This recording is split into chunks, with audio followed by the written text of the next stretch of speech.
All right, if you're in the market for a new car, you may have considered an electric vehicle. The federal government offers an incentive to purchase these vehicles up to $7,500 per eligible electric car for individuals.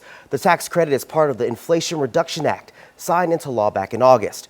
Joining us today with how this works is CPA Kimberly Washington. Thank you so much for joining us. Thank you really so much. appreciate it. So, first question, tell us about the electric vehicle tax credit. Right, so this tax credit will be available, of course, next year. There's going to be some changes to it, but if you're in the market right now, you're seeking to purchase a car, here are a few things that you do need to know. The tax credit is up to $7,500 if it's a new car. If it's a used vehicle, that amount will be $4,000. To determine whether or not you qualify, you definitely want to do your research first. There's a great listing on the Department of Energy's website, so you can determine which vehicle qualifies at this time for this tax credit. Now, Kim, how does this credit work? Right. So many people are thinking, okay, once I buy the car, I'm going to get this money back into my pocket immediately. But that's not the case. It's once you file your tax return, you'll get the tax credit for the vehicle you purchased. But you have to be really careful because the way that it works is a non-refundable tax credit. So for instance, if you owe the government about $5,000 and your tax credit is about $7,500, you'll only get the credit up to the amount that you owe, which is the $5,000. So you do want to keep that in mind before heading out and purchasing that car at this time. Absolutely. Now, what information do you need to claim that credit? Right, you need some basic information. Of course, you need to know the type of car that you're going to purchase, also the VIN number, some other information. Of course, the date of purchase, information like that. Of course, whoever you purchase the car from, whether it's a dealership,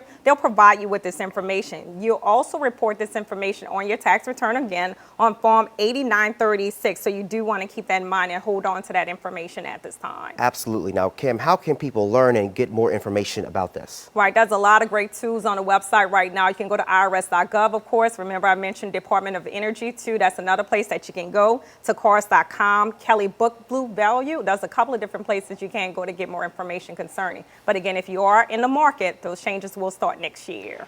Giving us everything we need to know to save on our bottom dollar and also to save the environment. Yes. Kimberly Washington, as always, thank you so much. Thank you so much. And speaking of the environment,